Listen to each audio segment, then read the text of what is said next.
할렐루야. 예, 반갑습니다. 오늘 주일 새벽에 오신 여러분을 환영하고 축복합니다. 우리 한번 인사 한번 나누겠습니다. 잘 오셨습니다. 말씀 은혜 받으십시다. 예, 예. 여러분, 오늘 새벽 많이 추우셨죠? 이 평상시하고 좀 다르더라고요. 왠지 그 새벽에도 가끔씩 깨서 춥지 않느냐고 이렇게 물어봤는데, 근데 아침에 나오는데 차에 서리가 끼었더라고요. 여러분 차는 괜찮습니까? 조금 도시라서 괜찮은.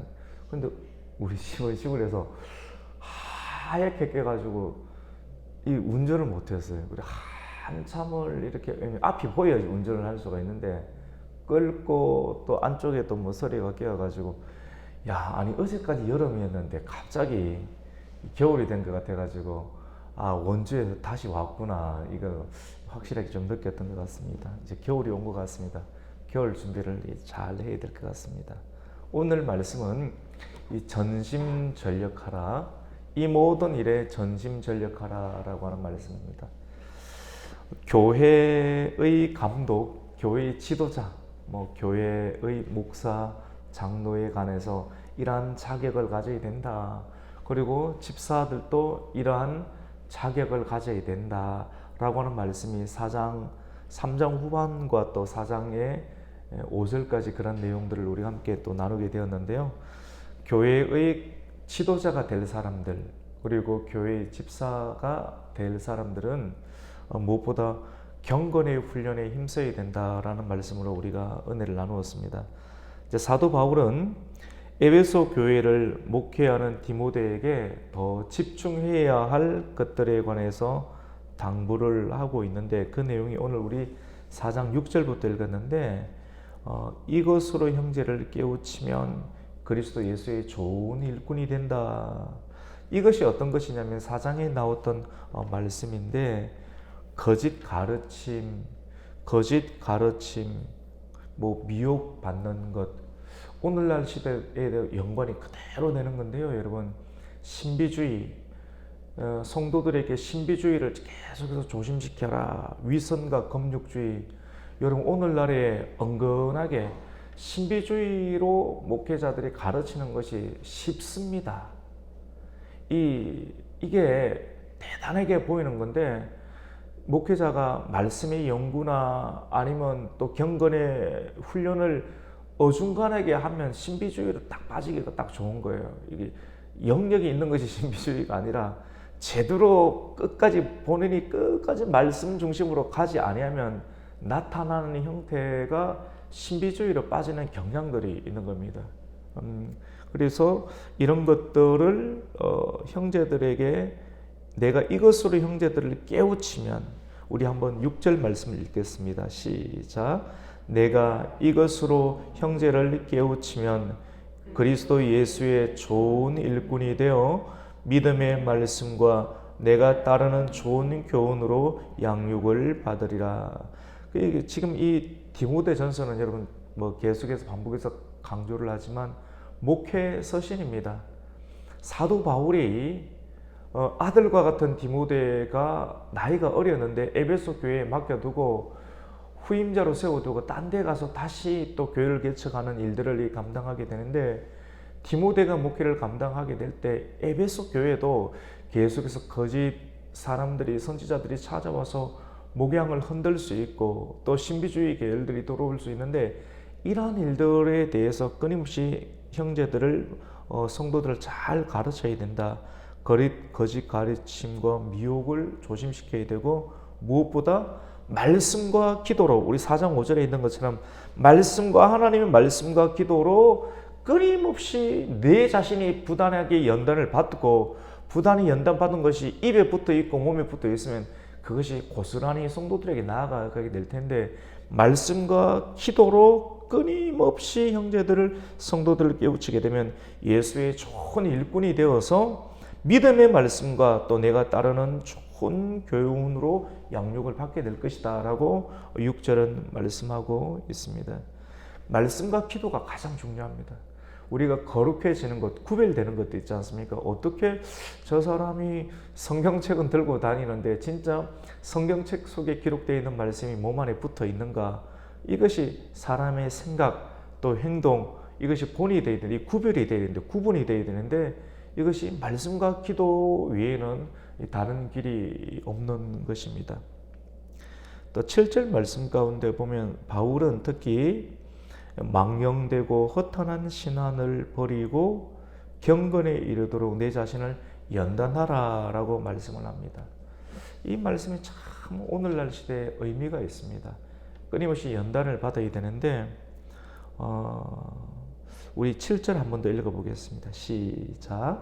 망령되고 허탄한 신앙을 버리고 경건에 이르도록 내 자신을 연단하라. 망령될 것. 한국 교회도 이 신비주의 많이 들어와 있는데요. 앞으로도 많이 들어올 겁니다. 많이 들어. 제대로 잘 이 압력받아서 연단이 안 되면 신비주의를 빠지든지 아니면 게으름에 빠지든지 되는데, 이런 내용들이 허탄한 신학 가운데 빠지게 되는데, 이런 것들이 성경 그 자체를 해석을 하면 헬라 철학이라고 하는 겁니다. 헬라 철학.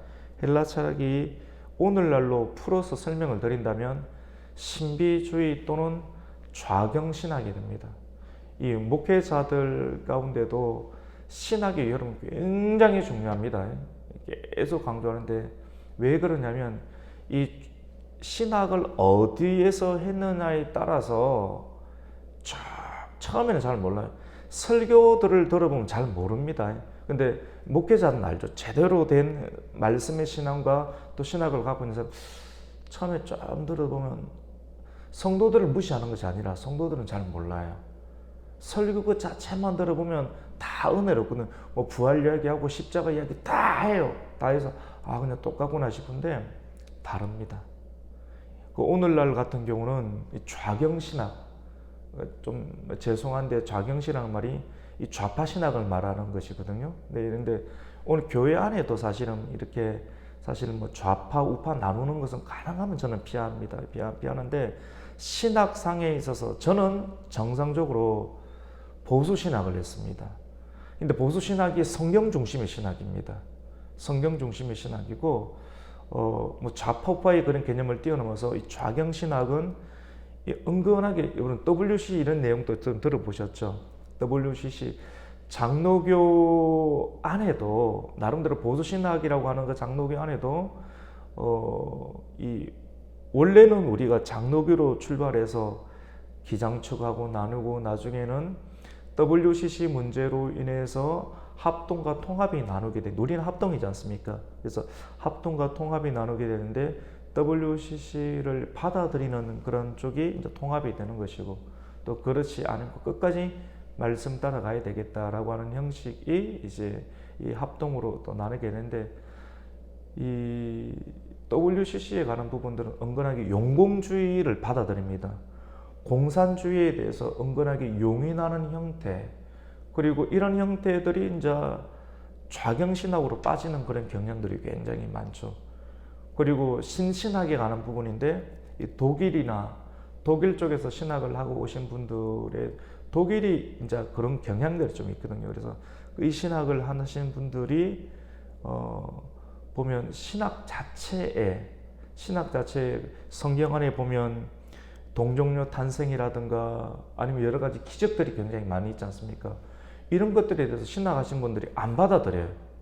안 받아들이고 그런 신학을 가지고 성경을 해석하고 성도들을 가르치다 보면 하나님의 창조 섭리나 신앙에 관해서 부정하는 형태로, 뭐 교회가 있으면 교제 정도만 하자 이런 형태로 나타나는 경향이 많죠. 예. 그래서 이 방송 매체에도 보면 CBS 관련돼서 기자나 이런 분들이 보면 교회가 꼭 필요하다라고 형태를 띄고는 있지만도 성도들은 이런 거 잘 모릅니다, 사실. 근데 요즘은 말씀 많이 듣다 보니까 어떻게 보면 목회자보다 더 뛰어나는 형태로 띄고 있는 분들도 많이 있긴 있어요, 오늘날에는. 그런데 참 많이 분별이 필요한 시대이다라고 보였습니다. 그래서 7절에 보면 망령되고 허탄한 신하 말씀 그 자체 허탄한 신화는 성경에 나오는 것처럼 이 헬라주의 신학인데 이것이 바로 신비주의 또는 좌경신학이다. 신신학, 성경에서 나오는 하나님의 창조나 동정녀 탄생, 또 홍해 사건들을 믿지 아니하는 그러한 교수들에게 영향을 받았던 분들이 성경을 배우고 가르치게 되면 이 성도들을 엉뚱한 곳으로 이끌 수 있다라고 하는 것을 성경은 이렇게 말을 하고 있습니다. 그래서 사도 바울은 이러한 망령되고 허탄한 신화를 버리고 경건에 이르도록 내 자신을 연단하라라고 이렇게 말씀을 하고 있습니다. 그리고 8절 말씀 가운데 보면 육체의 연단은 약간의 유익이 있으나 경건은 범사에 유익하니 검생과 내생의 약속이 있다라고 말씀을 하셨습니다. 여러분, 경건의 훈련은 마치 운동으로 자기 몸을 단련하는 것과 같은데요.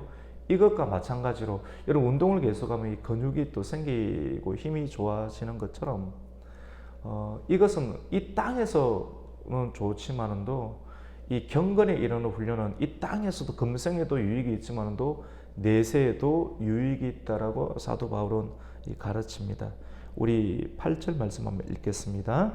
육체의 연단은 약간의 유익이 있으나 경건은 범사에 유익하니 금생과 내생의 약속이 있느니라. 그래서 9절에 보면 미쁘다라는 말은 기쁘다는 뜻이 아니고 faithful, 신실하다는 것입니다. 신실하다는 것은 사람이 좀 똑같다는 거예요. 겉과 속이 똑같고 정말 믿음이 있다, 믿음스럽다, 신실하다 이 말이요. 모든 사람이 이 말에 본받을 만하도다. 그리고 사도 바울은 디모데에게 계속해서 권면을 하게 되는데 어떤 권면을 하는가? 나이가 적습니다. 이 목회자는 사실은 할아버지가 되어서 목사님이 되면 사실은 좋을 것 같은데 잘 안 들어요. 왜냐하면 목회는 할 게 참 많습니다. 이것저것 우리가 강단에서 서 있는 모습들을 우리가 주로 보지만도 이것만 해가 될 일이 아니라 요거 하기 전까지 교회는 이 조직이 있기 때문에 조직은 돌려야 되거든요. 시스템을 돌려야 되거든요.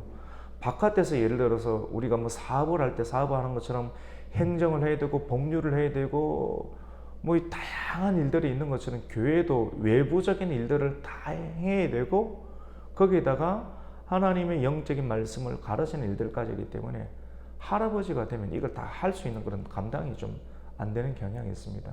그래서 예나 지금이나 젊으신 분들이 많이 이렇게 드러나게 되는데 젊은 분들이 이렇게 하게 되면 이 겉으로 업신여김을 나이가 적네, 내보다 많이 모르겠다, 이런 형식으로 업신여기는 형태를 띌 수가 있습니다. 그래서 근데 사도 바울은 이 디모데에게 네가 나이는 연소하지만도 이 연소함 때문에 성도들에게 업신여김을 당할 만한 일들을 하지 마라.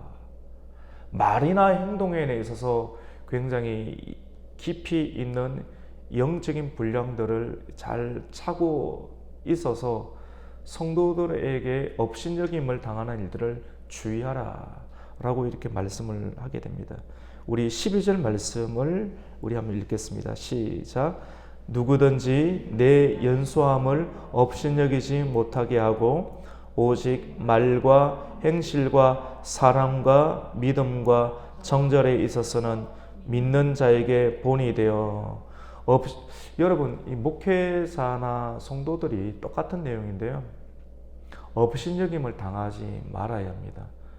핍박은 당할 수 있습니다. 우리가 분명한 영적인 상황이 있습니다. 이 세상은 예수를 붙잡고 나아가면 예수 믿는 사람들을 핍박을 합니다. 하나님은 그렇게 이 영적인 디자인이 되어 있습니다. 근데 핍박은 당할 수 있어요. 근데 핍박은 당할 수 있는데 성도나 목회자가 이 세상 가운데서 업신여김을 당해서는 안 됩니다. 어떤 부분이냐면 오직 말과 행실, 말의 본이 되어야 됩니다. 믿는 사람들이. 그리고 행실이 올바라야 되겠죠.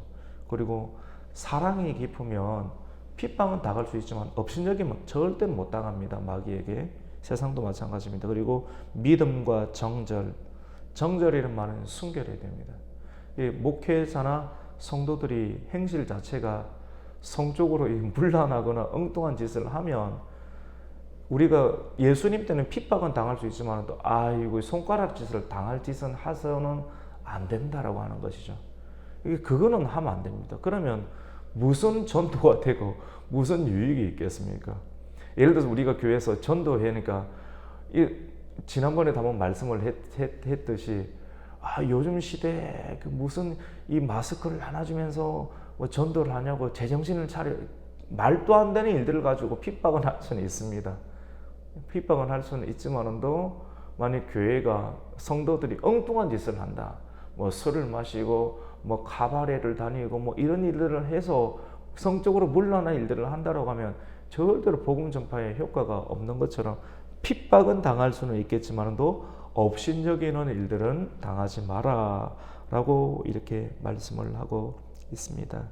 그리고 목회자가, 디모데전서가 목회 서신이다 보니까 목회자가 꼭 해야 할 일들을 13절 말씀 가운데 기록하고 있는데 그 세 가지인데요. 하나는 말씀을 낭독하는 것, 읽게 하는 것, 그리고 설교하는 것과 가르치는 일들입니다. 우리 13절 말씀을 읽습니다. 내가 이럴 때까지 읽는 것과 권하는 것과 가르치는 것에 전념하라. 여러분, 이게 굉장히 중요한 말인데, 목회자가 사실은 뭐 개척교회는 이것저것 다 하긴 다 하지만 핑계 대어서는 안 되는 일이 있는데, 일이 많아요. 많습니다. 근데 핑계를 다 대게끔 되어 있습니다. 다 뭐 어제도 뭐 사모님하고 자고 토요일 되면 거의 12시 가까이 늘 들어갑니다. 그래도 핑계 대어지는 말아야 되는 게, 딴 거 할 일이 많다 할지라도 사실 일이 많습니다. 주보도 많고 주보도 해야 되고 안에 들어가는 내용들을 세밀하게, 우리는 그냥 읽지만도 굉장히 신경 써서 이렇게 많이 하거든요. 이렇게 하고 이것저것 해야 되는데, 그래도 여러 가지를 해야 되지만도 반드시 꼭 지켜내야 될 것이 이 세 가지인데, 성경을 읽는 것, 오늘 13절에 있는 것처럼 내가 이럴 때까지 읽는 것은 성경을 꼭 읽어야 됩니다. 여러분, 성경을 꼭 읽으십시오. 그래서 우리 주보 가운데 그냥 형식이 아닙니다.